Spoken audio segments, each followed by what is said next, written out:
Time for the expansion process. Now, if you're watching this video, I'm assuming you have already implemented circular suffix array, tested it, feel good about it. Furthermore, you have already implemented the Burrows-Wheeler transform method using this class. So if you've not done that yet, do that first and then come back, because it's a lot of mental effort to comprehend the next thing I'm going to talk about, and it's probably best to make sure you finish the encoding process first. Decompressing a file is just running our 3 steps in reverse. First, we do a Huffman decompression, and that's just like what we discussed in class, and we just use the book site code, so there's nothing for you to write. Next will come move to front decode, which you will write, and it's relatively straightforward. And then finally, the tricky step, which is the inverse Burrows-Wheeler transform, which will be the main subject of this video. The inverse Burrows-Wheeler transform is one of those algorithms like, say, the Huffman coding trie construction algorithm or Kosaraju's algorithm that's conceptually not that hard to code up, but then understanding why it works and what exactly is going on is a little crazy. So let's think carefully about what we're really trying to do. We are given a number from our weekend example, which I'll call first, in this case 6, and a transform string, in this case Nwakid, and we want to recover the original string. That is our goal. So what does Nwakid tell us exactly? How can we get to weekend? How can we even start thinking about this? Well, I'm going to observe that having Nwakid is just as good as having the last character in each of our sorted suffixes array. In fact, that's exactly how we defined it, right? That's just what the Burrows-Wheeler transform is. So thinking about it this way will give us a way to approach how to solve this thing. Let's pretend like we are able to magically recover this entire table, right? If we somehow got back this, then getting back weekend would be very straightforward. Now we won't be able to do that, but we're going to be able to come close. And here's where it's going to get a little nuts. My first observation is going to be that this first column here can be recovered given these letters right here, okay? So I'll give you a moment to think about this and think, okay, if I have these letters, how do I get the first letter of each string?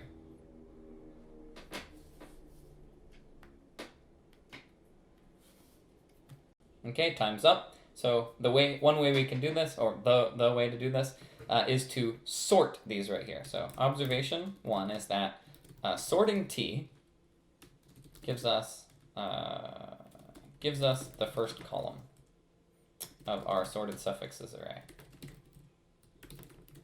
So in other words, let's make up a thing. I'll call it sorted equals sort T. So if I wrote some private helper method sort that can sort this efficiently, then what I'd get back in this case would be D, E, E, E, K, N, W. All right? So in other words, D, E, E, E, K, N, W. We know that much. Why does that work? Well, remember that what this thing is right here is the sorted suffixes array. So naturally, if we had a bunch of these things and we sorted them, then their first character should certainly come in alphabetical order. What we have so far is not enough. We can't get back weekend just from this and this. So I'm going to create a definition, which is a little tricky. I'll call it definition 1, and it's going to be defining an array called next. Okay, so next I tells us which sorted suffix came after sorted suffix I in the original ordering. Okay, so I'm going to doubt that anybody could ever digest this thing I've written and come up with anything. So let's do a couple of examples. So let's suppose we wanted to know next 5. So what we do is look up n dash dash dash dash e. All right. So we don't know these middle characters, and our goal is to say which string came after this in the original order. So we're going to cheat. I have here the original order, and we're going to use this to make sure we understand next. So what came after n dash dash dash dash e? Well, that was dweeken. All right. So where's dweeken in the sorted suffixes array? That's in position 0. So in other words, we could say, what came after n dash dash dash e in the original sorted suffixes, or in the original order? Okay, so we look here and we see it's dweeken. Okay, where is dweeken? Position 0. Therefore, next of 5 equals 0. All right, so that's how we define next of 5. Let's do one more. Let's say next of 0. Okay, so in other words, this is what the question we're asking is, what came after D? in the original order. Okay, again, we cheat and look over here because whenever you write your code, you won't have access to this, otherwise you'd already be done. But we say what came after this in the original order. Well, what we're going to do is, by convention, treat it like it wraps around. So after weekend came weekend. So after weekend, we put it back to the top. That's weekend. And then we say where is weekend. That's going to be position 6. So therefore, next of 0 equals 6. Okay, so what you should do now, it's maybe a tedious exercise, up to you if you want to do it or not, but what I would encourage you to do is, given what I've just said, to make sure you understand what next really means, come up with the rest of the next array. So do that or not, and I'll reveal the answer in a moment.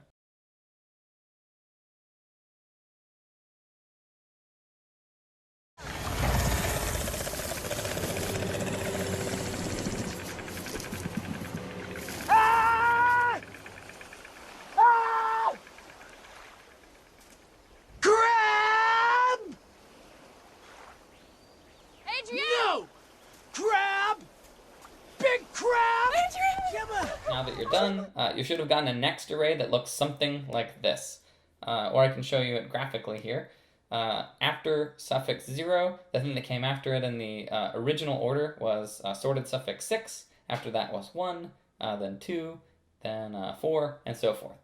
So if you didn't quite understand what just happened, I encourage you to rewatch it, since I'm just a robot version of Josh on the internet. I will be very patient and wait for you. In the next step, we will discuss why this thing next is actually useful to us. All right, so we have next. Why is it useful? Well, I'm going to make another tricky observation in this case.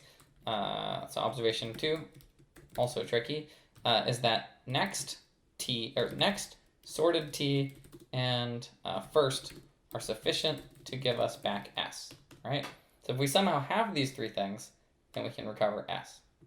So let's paste all that information and make sure we know what we're operating with. We know first to 6.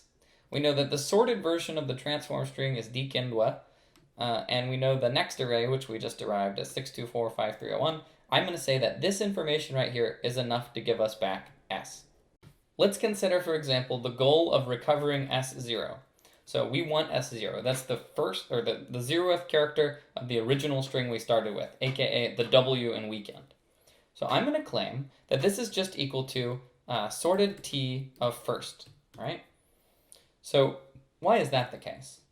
Well, let's think back to the sorted suffixes array. Now, we don't have the sorted suffixes array. We only have sorted t.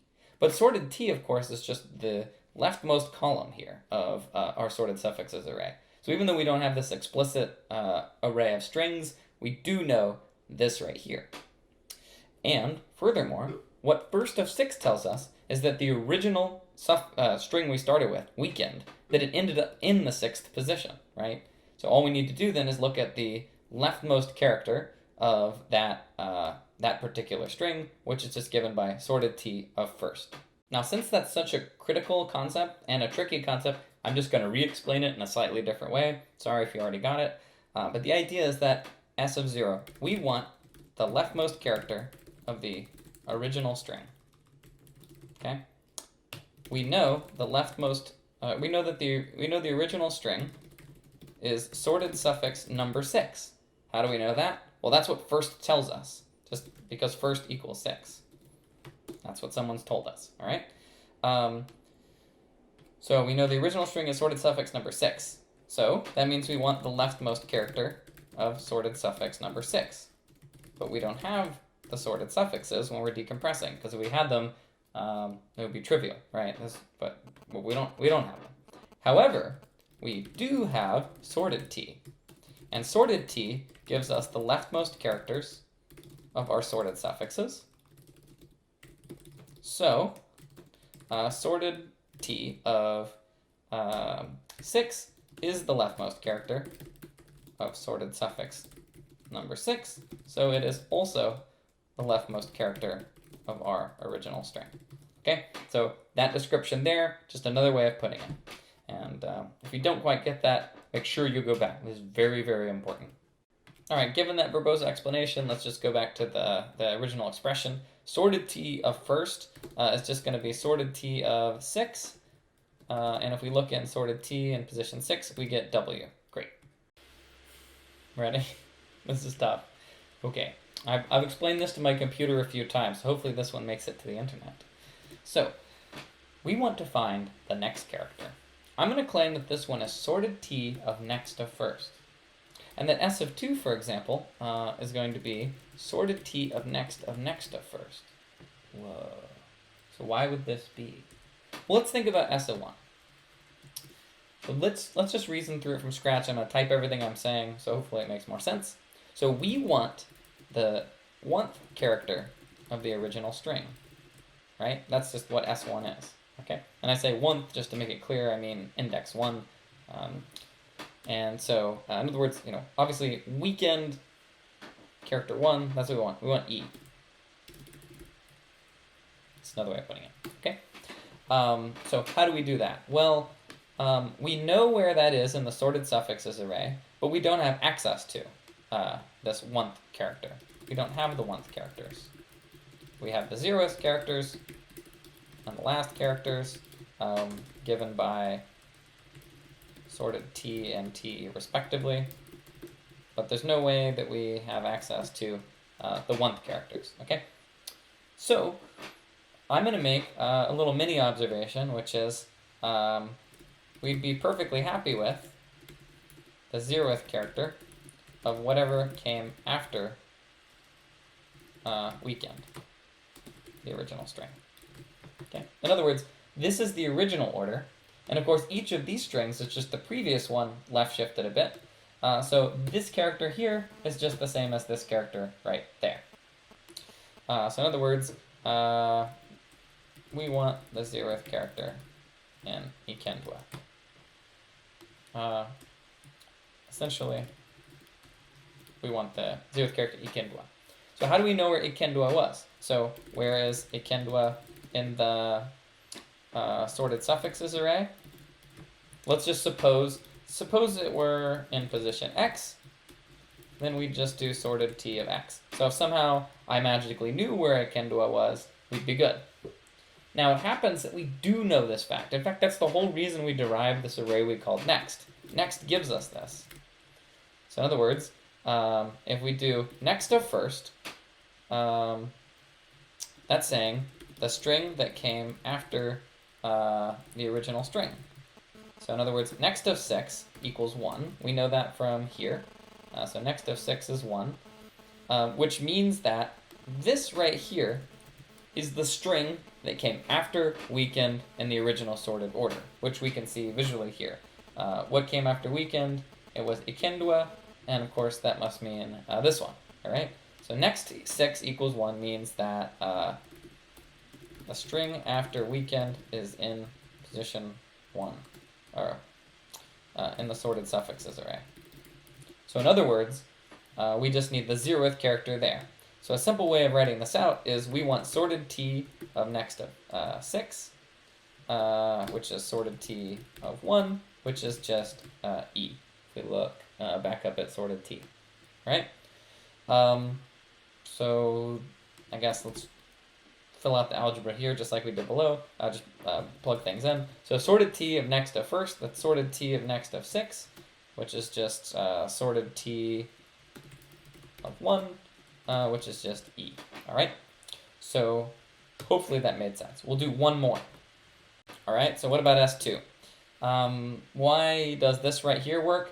Well, we want this particular e right here, right? We want that second e in weekend. Now, just as before, we want the tooth character. I don't know why I've decided to do this, but it seemed like a good idea at the time. We want the tooth character of the original string, but we don't have the tooth characters. We only have the 0th. So which 0th character corresponds to this e? Why, it's this one. So in other words, we want to know where the string that came after the string that came after the original string. We want to know the location of the string that came after the string that came after the original string. So in other words, we want to know next of first. And that's exactly what we do, right? So we do Yeah, based on next definition, so we start at first, we get 1. What's after 1? We get 2. So that means that this position now, I'll put some exclamation points, that corresponds to this string right here, right? And so it's the same basic idea again. So if you didn't understand that, maybe try rewatching all this, post on Piazza. I really hope it's clear. I know this is probably one of the slipperiest concepts on any of the programming assignments, or maybe even the class. So again, plugging in. I'm not going to go through all the plugging in the whole time, but what we should end up with is this E. All right? So we can repeat the same process, and hopefully the pattern has become clear. So at this point, I hope I've done a good enough job to prove to you that if we simply have this information right here, we can get back S. This leaves us with just one more task, which is how do we actually get next? Now, the good news is it's pretty easy to code up. The bad news is it is also a fairly tricky concept. All right, so let's do this one last thing, and you'll be free to work on the expansion code. So here's our final puzzle of the day. How do we get next from first and t? So someone sends a 6 in Wakid, and we're supposed to recover that same old next array we did by hand, this right here. We want to be able to get that. Now you might be saying, didn't we already do next? Well, we did, but you may remember that we cheated because we looked at this original order. So we used information we don't have access to get next. So now what I'm going to do is show you a way using only this and not using this, how we can get back the next array. As in our previous videos, we are going to think about t and sorted t as representing the first or the leftmost and the last column of our sorted suffixes array. Right? So just as before, this is just going to be there to scaffold our thinking. There's never a point when you're coding that you should be creating a bunch of strings with dashes in them. Nope. The idea is just that sorted t, that gives us this leftmost column, and t gives us the rightmost column. Okay, so that said, I'm going to give you an algorithm for finding next 0 by example. I'm not going to say why it works yet. So to do that, we consider sorted t of 0. Why? Because that's the algorithm, and we see it is d. Okay, so once we know it's d, we look for the first available d in t, and that is next 0. So we look through this thing, the first available d is in position 6, so next 0 is equal to 6. And then I'm going to put a little bookmarking note for you and me while we're doing this that says this has already been used, and we're good. Okay, so how about next 1? Well, in this case, what we're going to do is consider sorted t of 1. We see it is E. We look for the first available E in T. So there it is. And thus next of 1 is equal to, in this case, 2, because that's where this item is, or where the E is. And then we're going to put a little mark. It says he's no longer available. All right, we'll do one more together. So next of 2, we consider sorted T of 2. It's E. And then we scan through this thing and find the first available one, and therefore next of 2 is equal to 4. Okay, so I'll put a mark here.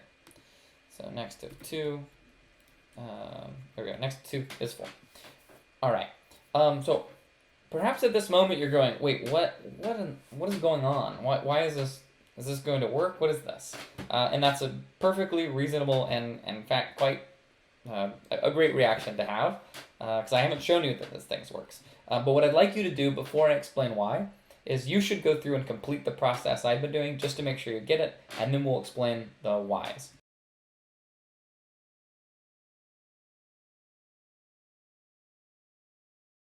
Go up to the canteen, have a cup of tea, stay there. Go and have a cup of tea.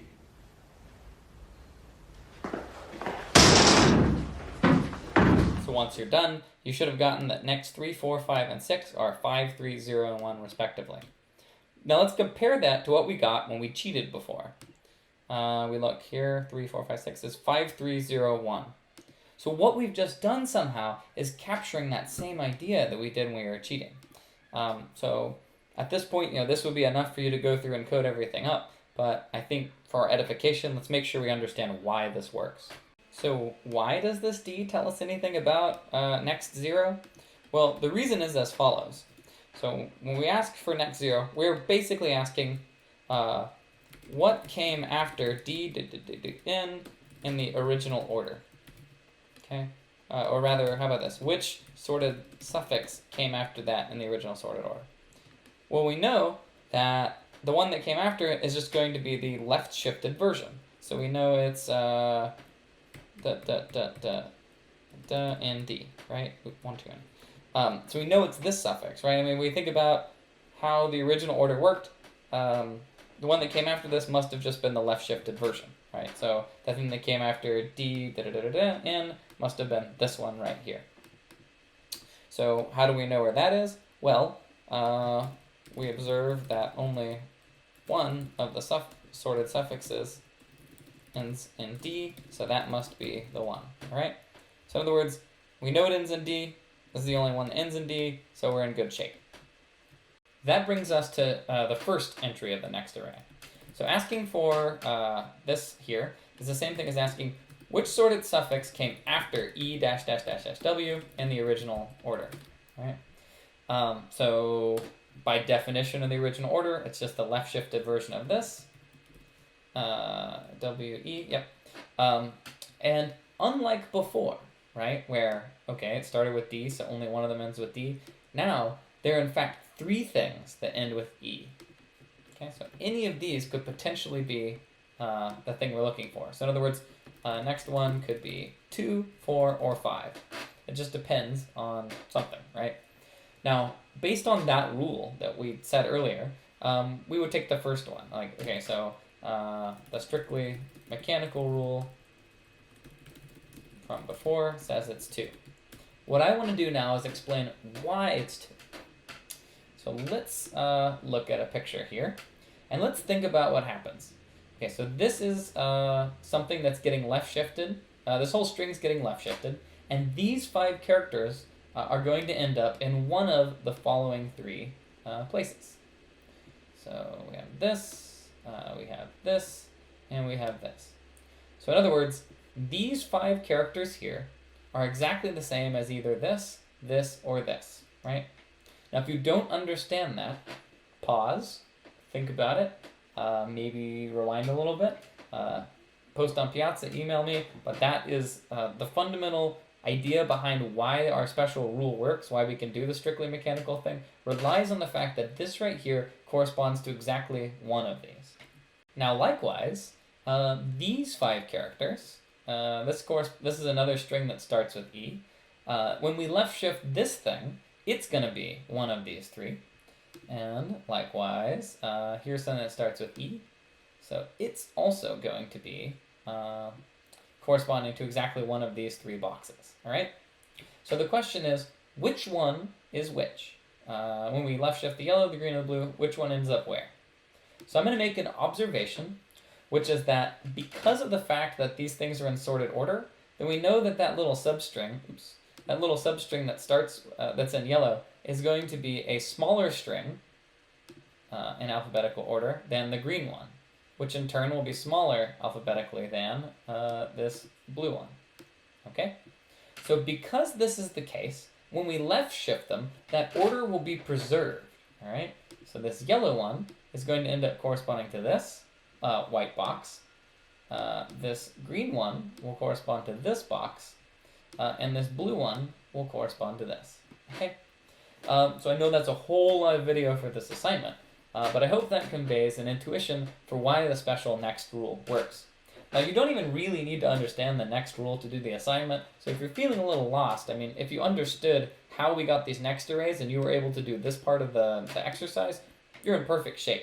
But for those of you who want to really get what's going on, that's why this rule works.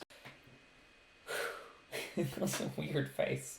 That's what happens when you over-prepare to make a breath. Anyway, now you know. So, I just want to summarize this second part of the assignment and reassure you that it's not so bad. And just kind of bring everything together in a real concise little package. So your goal, given T and first, recover S. So for example, T might be Noikid and first might be 6. So when we get back weekend. This is a 2-step process. which we talked about in some detail now. The first step is use t to generate next. All right? And the second step is use t first and next to generate s. So when it comes to the first part, I will give you a warning. The straightforward way of implementing this is quadratic. All right? So what is that straightforward way? Well, if we think about what we did before, we thought of it this way. Here's sorted t. Look at the letter D and find the first D. So for this one, we scan and that takes time in. All right, how about this one? We scan through and that can take time in, and so forth. So what that'll do is, if we have, say, a suffix array of length 1,000,000 and each one, a length 1,000,000, then we're going to do 1,000,000 scans, which will be as long as 1,000,000 each time, and that is no good, right? Oops. Okay, so where were we? Here. So if we do that, that's no good. So I'll give you a hint, which is do not explicitly form sorted t. You should never at any point create an array called sorted t. Instead, iterate through t to form next. Okay, and I'll leave that as a programming challenge for you guys. So you'll start with n, and you'll figure out what the corresponding entry and next that you can fill in is, and so forth. Okay, so the code is short, but tricky. All right, and that'll probably be the last difficult thing you do in 226 as far as the assignment goes, is this.